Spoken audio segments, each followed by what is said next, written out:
All right, mate, let's look here. KSM versus Sol.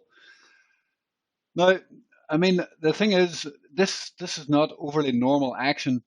That these are pushing up and flipping green. A lot of these other candles are flipping green. So is this going to flip green? Now, normally I would not like to buy this here, you know, but these are actually flipping green on a lot of other candles, which is a crazy volatility. It's a bullish sign as well. You know, it's a 40% dip and then a 40% bounce, or whatever the dip is, then the 40% bounce. So, you know, at this point, KSM's up 3% on the day. What you can do is you can buy it here and put a stop here.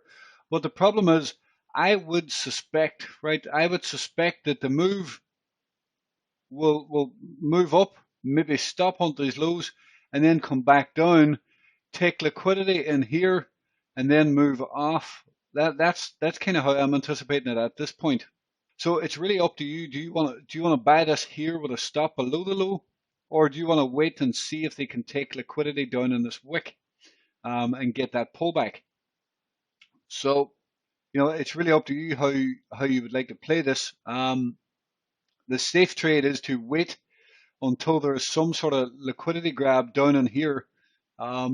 It's implying that there is and should be some sort of a dip before it actually launches, before it actually takes off.